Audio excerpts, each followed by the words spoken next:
This is such good consumer advice. I feel like we're giving back to the community with this video. We really are. Yeah. Good job. Yes, Charlie's premium he's journalism. going to share his artwork here with the world. Oh, wow.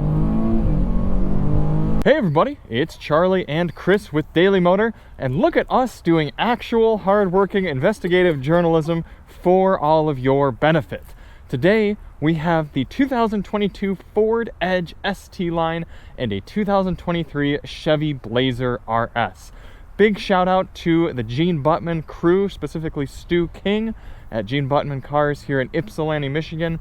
If you want to purchase this Edge or any of the other hundreds of vehicles they have on their new and used lots, check the link in the description and help support them. But we are here today to kind of answer that question of, if you want one of these larger, kind of compact to mid-size class 2-row crossovers, especially if you want a domestic brand, which one of these two should you get? Yes. And we were even fortunate enough that along with the RS trim, kind of the really sporty version of the Blazer, if you will, we also have an ST line Edge to compare it to. Yeah, sport trim against the really sport. Yeah. Yes. Let's start out with the Chevy Blazer. We've been driving it here for a few days. I really like this color. Is this Rapid Red? I always forget the name. No, Rapid Red's a Ford color. This is something else. Really red. Yeah. Very red. Very dark, cool red. Radiant red. Radiant red. I knew it was something like that. Radiant red. I'm not a big fan of these giant wheels, I'll tell you that. We've got 21-inch wheels here, $1,000 option, and while they do look kind of cool, they hamper the ride quality. You can see this is not a very thick tire, but I suppose we shouldn't get too in the weeds of the specific model that we have and look at it more as a whole. This one we're driving here about $51,000, a little bit pricey, but it is pretty well kitted out, and we'll see some of those features as we're inside. Do you have the key in your pocket? Yes, I do. Let's try kicking and see if the thing will kick open for us. Yes, indeed. Okay, this opens up. You can see we have, I'd say, a medium height load floor. If we look at Chris, it's about his mid thigh at 5'10". We've got this silly little accessory that adds some storage to it that came from Chevy. We've got some side containers. The whole thing lifts up and gives you a spare with a small amount of side storage as well. Keep in mind this is a compact spare, but still there nonetheless. And I do appreciate that you can fold down the seats just like that. Now that seat is not all the way, it is all the way back from the front passenger, so it's blocked a little. But if you do move that front passenger seat up a little bit, then you can see that is a remarkably flat and large load surface there.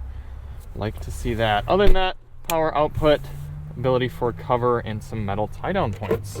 Let's go take a look at the edges. Yes, you wanna? Let's see if it'll kick shut. Yes, it will.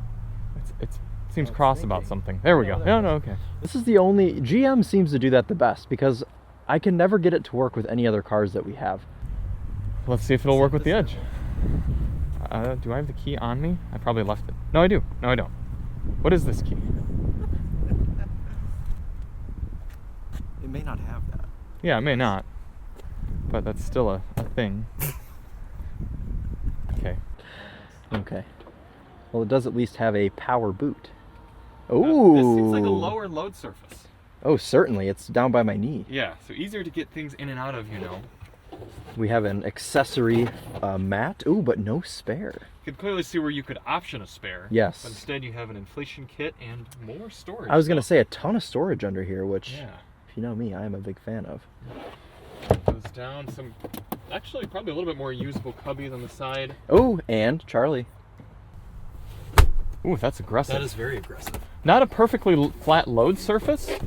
As you see there, there's a hump and then a slight angle, but still very functional. How difficult is it to lift it back up? Because I know the Blazer seat's a little tough. Kind of hard. Pretty tough with that as well. Yeah. Ooh, we've got some nice Alcantara inserts here on the seats. Well, don't get too far ahead of us here. Sorry, I was distracted by Alcantara. Well, let's go check it out. Okay. Check out the second row. Some cool red stitching, and yes, as Chris said, some micro suede there, some fake micro suede. This is good. What is that? There Is that a piece of the car? Does seem to be a piece of the car. Okay, Let's well, just do that. edit that out. Okay. Ooh, squish, squish. Quite upright though. Is there any way to recline the seat? Yes. Where's my thing? Oh, it's way back there. Okay. Yeah, good amount of recline. At 5'10", I seem to have a good amount of knee room, and that seat is set in my height as well. Oh. Yeah, the thing is kind of in an awkward spot. Yeah. We have a flip-down armrest with grippy center cup holders. Some cool detailing back here. Yeah. You know, there's a lot more complexity into the design than I realized with these cool little stitch patterns on the door panels, the Alcantara inserts. This ST line is supposed to give you a little bit of a sporty feel to the Yes. inside of the car. You've got air vents. I know that's important for a lot of people. A USB-A and a USB-C, and a 150-watt wall-style outlet, and one of these little spaces that I can never find. I've been asking you a lot to put your phone in there, so can you see if your phone will fit? Sure. It's been a theme here at Daily Motor lately. No. No iPhone 12 Pro Max fitting in that console, so I don't know what it's worth then. Interesting. Oh, it's just not all the way back. Okay, so the panoramic sunroof does go all the way back. For some reason, it's not opened all the way. We should probably fix that as we get going. But yeah, this is a fine place to be. Not huge back here, given the size of vehicle, but okay, so you can take that out to clean it. Maybe put it in your Or if you want to fit bigger cups, you can take it out completely. That's true. Oh, and look at this, handles. I do like that. Oh, and lights. Yes. Cool. Let's go check the Blazer. Very solid feel to the door, too. It is quite nice. They've been building the Edge for a while now, and I would hope they had it down to a science. I was going to say, they've had plenty of time to get it right. Can we point out real quick on the Blazer, look how high the rear window line goes in the sake of making it cool looking. Yeah. Okay, very easy to get in and out of. More red stitching. Oh, we need to, you don't have a sunroof. No. It's a bit sad. No sunroof here in the $51,000 Blazer. Okay. Some stadium seating, you can see how I'm seeing over the driver's seat a bit. Yeah, but take a look at these door panels back here. They're very high.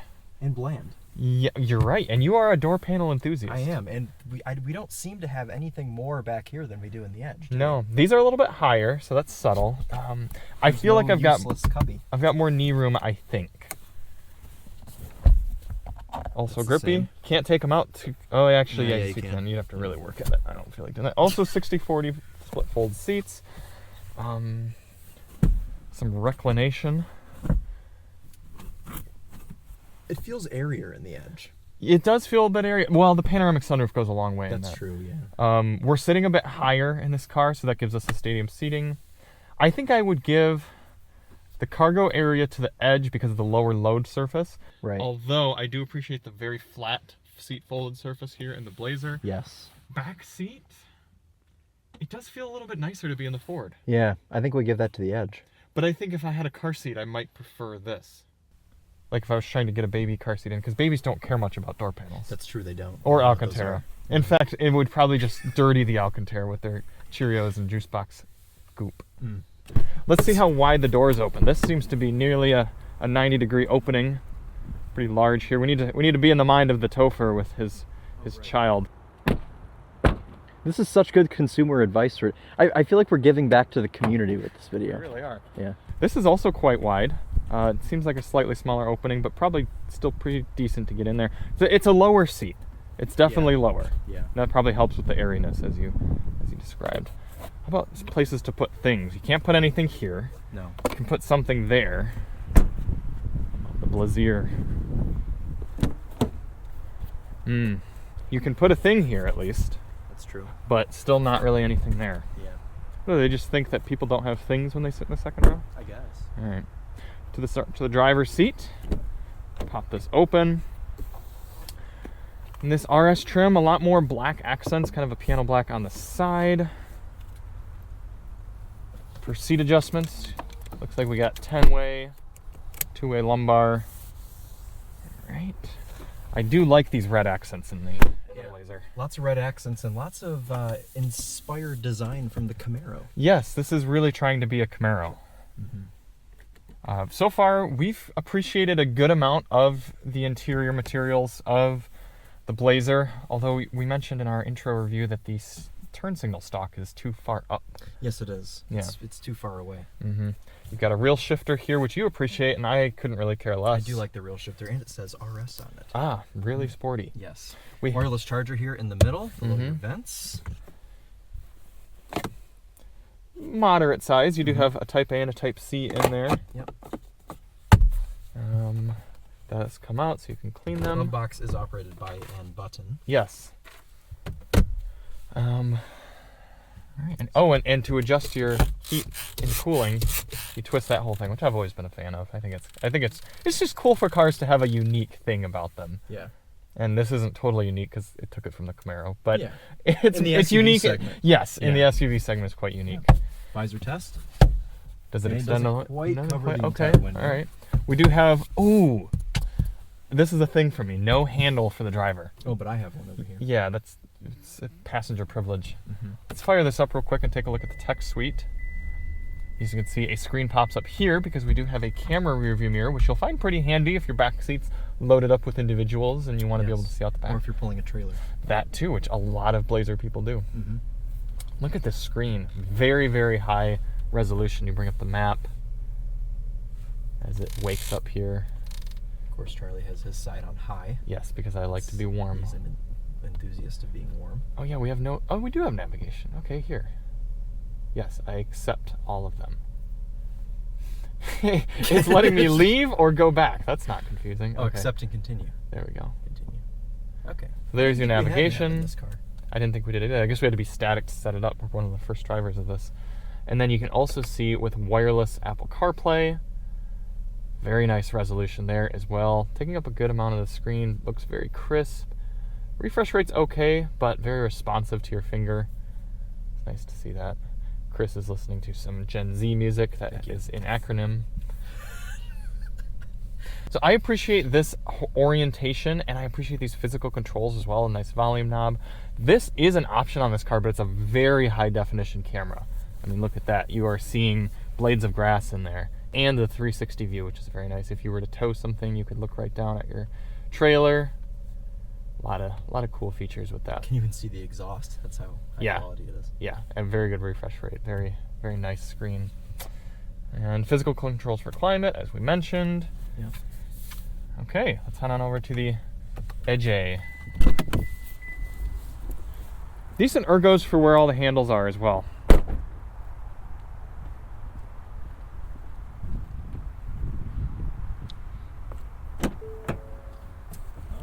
Okay, so Very squishy seats in this car. yeah, I've always liked that. Same seat controls, a little bit less room in the doors to put things. I am nervous about this. Are you? Yes. All right, well, before we start it up, let's see what else we got. Oh, very. Oh.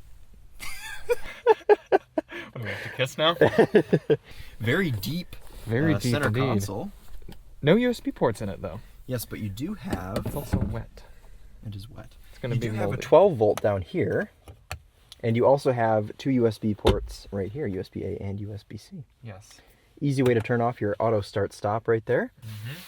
You can see we have the shifter that is very compact, even though it's not a big phallic shifter like Chris likes to hold on to. I appreciate that. Oh no, is that a feature? I don't know. I think it is a feature. Is it? Yeah. But it doesn't stay anywhere. Oh, kind of a Even worse. poor performance here from the visors, because not only do they not cover the entire window, they also go at a weird angle. So Yes. kind of strange. But I have a handle, which I do like. Something defining of the Edge has always been this giant dash. You almost feel like you're sitting up and looking over the entire car. You don't feel that way in the Blazer. It's more cockpity. Yeah. Yeah. Start it up. Another thin steering wheel. I like that. A lot of buttons on it. Looks like we have some active steering support from the Ford Copilot 360. And you can see a different orientation to the screen here, tucked in the center. Climate control is in the screen. Yes, that is a good point. You can't even adjust the temperature without touching the screen. No. Then you see, like, if I wanted to put my heated seat on, then it's kind of a tap through there. You know what this is? It's like the Mach-E. It is. It's like, honestly, Lightning. it's a smaller version of the Mach-E. And as long as the screen is responding quickly, then it's not a big deal.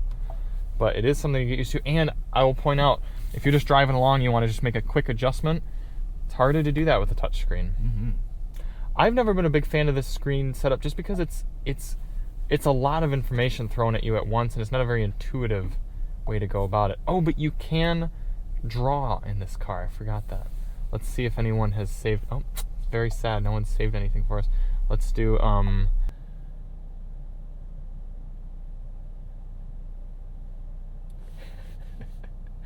There you go.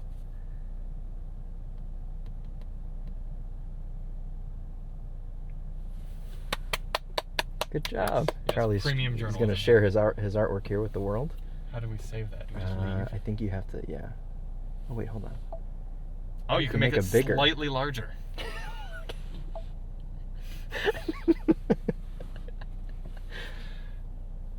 Good. All right, let's bring up. Oh, I'll plug in here Oh, so yeah, we can plug do in for Apple CarPlay. What is blocks? Sorry. Is that What Tetris? is this? Oh, it is. Since when do you need to play Tetris in your car? How do you do it? Ah, it's testing out the very snappy. Refresh rate? Yeah. Oh, you have to put it where the black is, I see. Can you twist it? Can you rotate it? I don't know. This is journalism, folks. Yeah, this is. I thought the point of games in a car was just so that if you have an electric vehicle, you can play them while you're charging. Yeah, well, you can play it while you're getting gas in your Ford Edge. My question is, though, is who needs to play games on their car when you've got a smart device? I don't know, why is the climate control becoming more aggressive as we sit here? Because it's in Charlie mode. Oh, okay. High Auto Max. Okay, well, let's look at Apple CarPlay. Oh, okay, not too bad, actually. Also, Well, a nice resolution. Yeah. Not as large as that car, but 4 apps across, 2 apps down. it still looks crispy, and it still responds decently well. I will say there's a little more stutter. The refresh rate's a little bit lower, but still pretty responsive. Yeah, not too bad. Okay. Well, should we put you behind the wheel of the Blazer and do some on-road impressions? Let's do it. Let's reset your fuel economy when you get in. Oh, okay.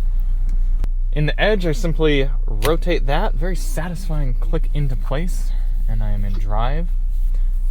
Also has a front storage thing up on the dash, so that certainly won't shoot obstacles into the driver's face were they to get into an accident. Ooh, I am enjoying my heated steering wheel very much. Yeah, heated steering wheel in the Blazer is quite nice as well. It does heat the entire wheel. Is the Edge the same way? Yes, it is. The entire wheel is heated. I can hear you adjusting your climate control through the call because you have to touch the screen and go bloop bloop. That is exactly what I was doing. And I think it took me about 3 clicks to do the same thing that would have taken you 1, but that's okay. Okay. Yeah, actually pretty nice climate control panel. Very straightforward here in the Blazer. And like we mentioned earlier, having these large chunky vents just adds a nice little uniqueness to this car as well. And we've got to hand it to Chevy for keeping some physical controls here for the 2023 model year, when Ford got rid of all of that, I believe, for the 2021 model year. I think that screen has existed in the Edge for 2 years now. It's like someone said in the Ford office, we need to get rid of all sedans. And someone said, oh, I thought you said all climate controls. Okay, well, and they just did both. For those of you who are interested in powertrains, let's talk them. The Edge is offered in 2 different powertrains, but if you're not talking about the hopped up ST version, you only get one. It is a 2-liter turbocharged motor. Horsepower figures do not matter in this class, but I can tell you that it gets mid to low 20s in fuel economy for the all-wheel drive model. And Chris, is this the 10-speed or the 8-speed? This would have to be the 8-speed transmission, right? That is just a regular 8-speed auto in that car. Yeah, so this is my Ford Maverick powertrain, and I've owned that for a while. I don't love the noises that it makes, and I know Alyssa doesn't love them either. I kind of like the turbo noises it makes, but it's kind of just a dainty little clattery motor in general driving, and you're kind of seeing that feels a little bit more refined in this Edge, but I much prefer the 8-speed over Ford's 10-speed, so that's good. And then, Chris, I'll let you discuss the powertrain in the Blazer. Sure, yeah. The 2-liter in that Edge is a little bit grainy, and it's kind of an old motor too. It's been around for quite a while. It's been in a lot of cars recently. But the motor that I prefer here is the V6 in this Chevy Blazer. So under the hood, we just have a very simple, naturally aspirated 3.6-liter V6 mated to a 9-speed automatic. As Charlie mentioned, horsepower doesn't matter, and all of you will have already seen that in our intro graphics. But what I like about V6s in SUVs of this segment is that you don't have to try as hard to get up to speed. You don't have to strain the motor, and you can use that low down torque to get up to speed. And why I think that matters for this class is because people don't want to rev their cars out. They don't like to rev them out. So what the V6 gives is ease of accelerating and not having to hear the motor strain. But On the flip side, you are going to get slightly worse fuel economy with this larger engine. But this V6 is able to go down to a V4 configuration when you're cruising on the highway to give you a little bit better of fuel economy. A little bit better fuel economy. I also do have to point out that this Ford 2-liter turbo is actually quite torquey down low. When the turbo spools up, and it doesn't take long because it's not a very large turbo, it does make a good amount of torque, and you don't really have to wring it out too often. So while I do agree with Chris that I like the V6 as well, it's not a super small. It's not like we're dealing with a 3-cylinder here or anything. This motor still does have a good amount of grunt, and the turbos help fill in that torque down low. And if you did want to get a 2-liter turbo in the Blazer, you can do that as well. The Blazer comes in 2 different engine options, the 2-liter turbo option and then that one in the V6. Interestingly, my mother is an Edge owner, and that was back when they still offered a V6 in the Edge as well, and she did opt for the V6 because she didn't want the extra complexity of the turbocharged motor. So I do think there's definitely still a market for people who would rather have an NA V6. Certainly. And an NA V6 you cannot have in the Edge because, as you mentioned, both your powertrain choices are turbocharged.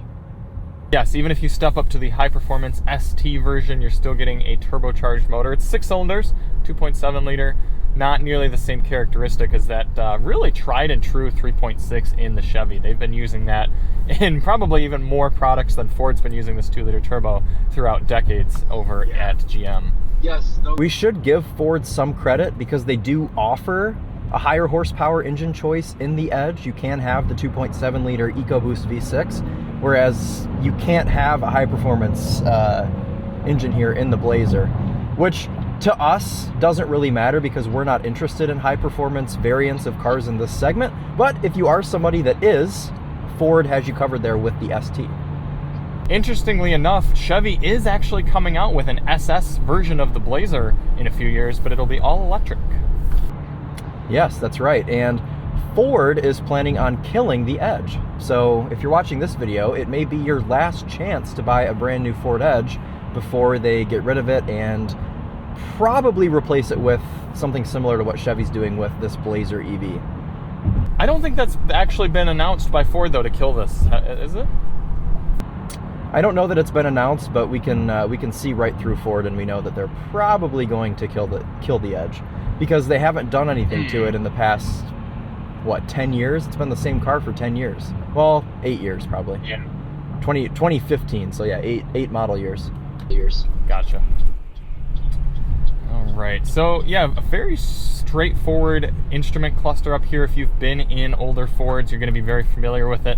Information on the left about fuel economy, speed, maybe tachometer if you wanted to bring that up, and then information on the right, kind of telling you right now, it's telling me the current call that I'm on, but you could also do navigation or entertainment.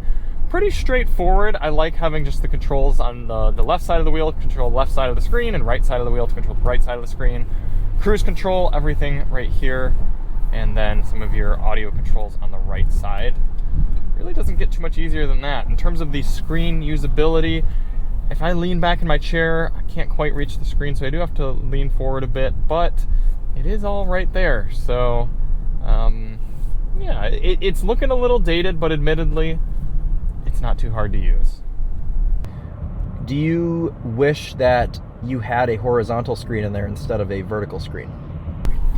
I don't know. I mean, I'm trying to be objective and not be an ornery journalist. I really don't have much issue with it yet. Okay. I will say this engine's pretty refined in here, and it's getting up to speed pretty easily. The car has 10,000 miles on it, but still feels pretty tight. And engine noise doesn't, or rather just general road noise doesn't seem too bad. I hope we're gonna get up to 70 and kind of compare in a moment. Oh, this Odyssey behind you is really impatient. Yes, making a move here. I am full tilt like a Peterbilt. Seems to be pretty similar. Oh, I can smell your car there, sir. Yeah, actually really quiet here at 75. Yeah, mine is pretty quiet as well. What I was going to say is what I appreciate about these GM SUVs is just how easy and simple everything is. You get in this car and you get the feeling that there's no way anyone could get in here and be confused as to what anything does. And I know you kind of said that with the Edge as well, but I think that it's more so in here with the Blazer because of the physical controls and everything. And the steering wheel control is pretty straightforward. The only thing I would say could be slightly confusing is the controls on the back of the steering wheel that control your volume and changing tracks, because I have a couple of times, admittedly, over the past couple of days, turned up my volume when I've meant to switch tracks and vice versa. Otherwise, though, everything in here is very straightforward, and you get a power steering column. Ooh, yes, that is a big feature that I am appreciative of. The ride is quite good in this car. I think there might be a little bit extra sidewall in these tires, and that's helping us out.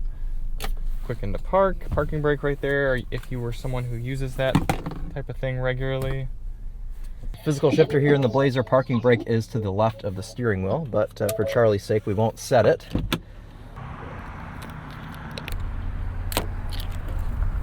Oof, I'm trying to be relatively objective, but this just looks like a much nicer car in here. And gosh darn it, Chris got me, it's freezing. I actually didn't do that. I did that so my GoPro wouldn't overheat. I didn't do it to freeze you out. Ah, okay. But yes, this looks like a much more premium place in here. Yeah, and premium is a word that is a no-no word, isn't it? But we're going to use it anyways. Oh, we can use something else. William, what would you like us to use? How about this feels like a classier place to be? There you go. That's nice. Yeah, this is going to sound funny, but everything in here feels like skinnier. Like I feel like it's just like, I don't know. It doesn't feel like it's going to hold up as well over the long run as the Blazer, but I don't know. I have a few things I'd like to point out right off the bat. First of all, Chris has a very cool photo of me as my little profile photo on his phone. Secondly, how much easier does it get to literally have the heated steering wheel button on the left side of the steering wheel? I mean, I just get in, I'm like, there it is, bloop. Where is it on this? Oh, it's in the infotainment. Right where you'd think it'd be, right? That's right. What was the other thing I wanted? Oh, I should also point out that part of the reason it does feel a little bit more cozy in here is because we don't have a panoramic sunroof. Realistically speaking, if we wanted to go apples to apples, you'd have to close your panoramic sunroof to see if it feels a little bit more similar. But also, just you look at this dash area, the IP, and it feels higher up. I feel a little bit more cocooned in this car. And then these little red accents just really do it for me. This reverse camera is horrible. Interesting. Oh, I also wanted to ask you something. Are there drive modes in that car? If there are, I don't know where they are. Also, can you put it into two-wheel or four-wheel drive? No. See, I find this a strange thing that Chevy has decided to do with some of their larger crossovers, is you have a two-wheel drive mode. And I just don't quite understand why, because if you pay for all-wheel drive, don't you just want to have it like in an auto mode where it'll just only use the front wheels if it needs to, and then if it decides that it needs them, it'll kick them in? I think it's weird to have a two-wheel drive mode in a car like this. Yeah, it is certainly a little bit strange. But I have a sketch pad. Oh, that's right. Yeah, so clearly superior car. That's right. Oh, and I do have some cross-traffic warning there. I don't know if you heard that through the phone. I did. I don't mind this dial shifter because it snaps into place. Yes, I don't mind that either. As opposed to spinning continuously. Right. Ooh, all right, so this motor definitely feels more grainy, but it is tuned very sharp, so it's kind of very happily pulling me off the line here. Yeah, I actually quite like the tuning of this 2-liter here in the Edge. It's, like you said, pretty torquey. The actual accelerator pedal itself feels a little bit more stiff. I feel like I've got to push on it a little bit harder. But, I don't know, otherwise, not too bad. A thinner steering wheel in this car, which I'm sure you appreciate. But this steering wheel is the same steering wheel that you got on the 2013 Ford Fusion. So this is a 10-year-old steering wheel that they're still using here in the new Edge. Not saying that that's a bad thing, just an observation. But the cool thing about this is since this is the ST line, you do get some cool perforated leather and red stitching, so it makes it look a little bit different. Have you noticed driving this Blazer around at all that the rear view camera mirror camera seems to be out of focus? Oh, no, I haven't noticed that. All right, yeah, it just doesn't seem like it's properly focusing in on the things around me. This seems much happier to get up to speed, though. I don't feel like I'm working hard at all. Yeah, it just floats. This car does feel a little bit stiffer than the Blazer. It feels a little bit harder. However, in return, steering feels a little bit faster. It feels a little bit more eager, whereas the Blazer is more like a couch. Chevy does build good couches. Yes, they do. Ford always wants to give a little bit of athleticism, I feel like, with all of their vehicles, no matter what they are. They want them to feel in some ways sporty. And I don't know that that's always the right thing to do. And that's kind of why I appreciated the Chevy Traverse over the Ford Explorer, because I feel like the Explorer tries too hard to be a sports car, and the Traverse just accepts that it's a big rolling couch. And I kind of feel the same way here with the Blazer and the Edge. I agree. So, there's my hot take. Yeah, I mean, it's a pretty dated vehicle. You know, it still feels new enough, I think. And also, Charlie, this is the hottest heated steering wheel I've ever touched in my life. It's like scalding. It's scalding. Yeah, it is pretty nice. I do like it. Quality reporting here, folks. It's nice because I have my climate control on low because my GoPro is quite hot on my head right now, so I'm concerned it's going to overheat. And yeah, I'm comfy in here with the hot steering wheel and the cold air. So, what is your current average fuel economy? 18.2. See, I am at 15.7, so we're seeing the advantages of the turbocharged smaller motor. We are. We reset both trips before we left, and we've been driving the same route. And yeah, about 3 mpg more here in the Edge.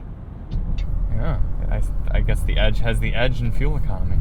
It certainly does. How many times can we use that joke? Probably one more before we get shot through the internet.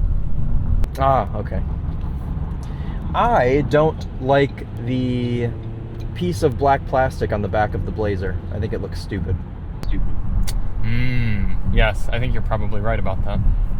It looks worse on the base cars. It doesn't look terrible on our RS test car because it's a gloss black and it kind of blends in with the lower valance there on the bumper.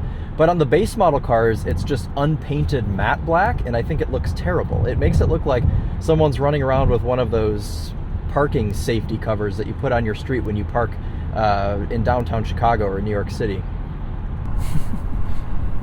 I think if you wanted to be a murderer, you should get a Ford Edge, because it is one of the most generic looking cars on the street today, and you'd blend in immediately. Yeah. You could rob a bank, shoot the teller, walk directly out, get into a Ford Edge, and you'd be immediately free. Yeah, this is very much just car. I feel like if you told a 3-year-old to draw a car, they'd probably draw an Edge. I don't like the ride in this car. Because everything else about it, like you pointed out, feels like it should be comfy and floaty and just very relaxed. Yeah. And then you have these aggressive wheels, and I'm feeling every little imperfection. That Edge actually is pretty floaty, despite being the ST line. Well, it's because whoever spec'd out your Blazer spec'd it with 21-inch wheels. Right.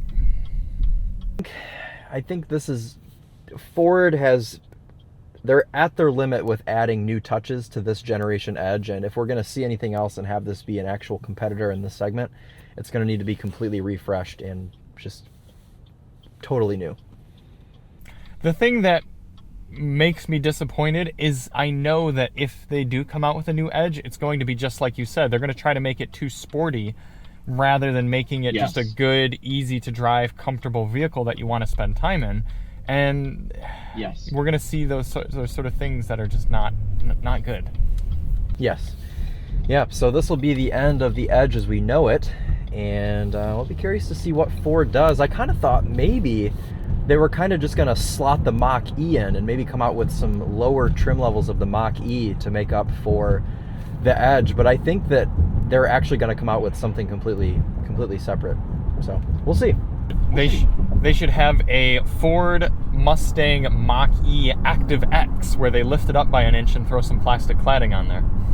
Oh, right. Yeah, that's like a Mach-E Wilderness. There you go. Look, you can see this Fusion on the right here has decided to get back on the highway. Yeah, how are they doing that? Why is it? That's strange.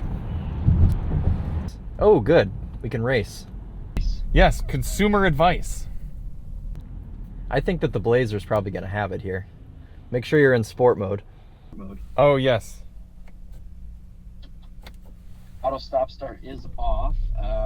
Oh, traction control. Yep, we'll turn that off because that'll matter. Ooh, and I do actually have a sport transmission mode, even though I can't change my own gears.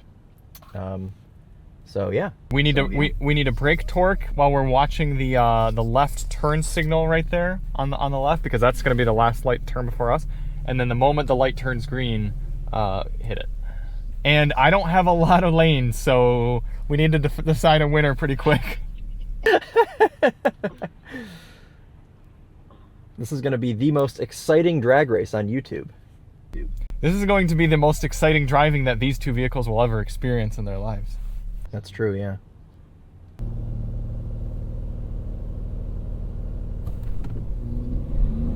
Oh, wow. Oh, I think I was going to get you there after a moment. Yeah, you definitely were. Interesting. I got the jump on you there, and off the line this was faster, but then your torque came in and you were going to pass. Yeah. Well, it's actually not torque. That's horsepower there. Horsepower is what you're getting up at the high end. Sorry. Yeah, and that's what right. really mattered there. So, interesting. Okay. So, good consumer advice. Yes. Anything else that you could think to possibly say about these two cars? I kind of ran out of things to say about 15 minutes ago. Well, you've feigned it pretty well. Thank you. I like the Blazer more than I thought I was going to. But on the flip side, I like the Edge more than I thought I was going to as well. So I thought we were going to come in here and the Blazer was just going to wipe the Edge away, but I actually could see why someone might like the Edge more than the Blazer still. The Blazer's got some strong styling, and it feels like a very different car to be in. And I think if you sat in both of them and you were someone in this market segment shopper, you might like the Edge better. And I don't think that's not a bad thing. That's totally fine. No, I fully agree with you. The last time I drove one of these, I really did not like it. But now that I've driven some more things in the segment, I understand that, nothing is really going to completely blow me away. And there is a little bit left still in the Edge. I think that they can just squeeze by for a couple more model years, sell this as a new car, and lots of old ladies will be happy driving their 23 Ford Edges. The only problem with that is they've updated the one thing that old ladies wouldn't have wanted them to update, and that's the big screen. And a lot of them can't figure out how to use it. Yes. And for not quite so old ladies, getting rid of the V6 might be a thing as well. Yes. Yeah, so. Oh well. Kith. Give me a little kith. Do you have a front-facing camera? No. I don't think so. It takes a lot of swipes to get to the camera here in the Blazer. Gun to your head, what are you picking? The Blazer. Yeah? Yeah. Blazer's $5,000 more, though. It is. I don't know. I've grown to really like these cushy GM, chunky, very easy SUVs, and I don't think that I'm too big of a fan of the user interface and just the overall feel of the Edge. I don't dislike the Edge. I think I would just have the Blazer. Yeah, I think my lasting thought is the Blazer feels like a more expensive vehicle. Yes. And I know it is, but even like just all across the board, the Edge feels like you're in a large Focus. Yeah. And the Blazer feels like it's its own thing. Yeah, that's actually a really good way to put it. Yeah. So you would get one, but then you'd just sell the wheels and get 18s? Yes. Okay. All right. Well, thank you all so much for tuning in. We were genuinely interested in how this one would turn out, and I think a little different than we expected, But I'd say I'm like 40% for the Edge, Yeah. just 60 for the Blazer. I think I'm about that way And too. I thought I'd be more like 80-20. I think the looks of the Blazer kind of do it for me too. Yeah, it does look cool. Thank you all so much for watching. If you have an Edge, don't worry, you can keep it. But if Yes. you have a Blazer, you're just a little bit cooler. Yeah. We'll see you on the next one. We are Chris and Charlie with Daily Motor, and as always, Midsize American crossover on. Would you have a Jeep Grand Cherokee? Yes. Oh.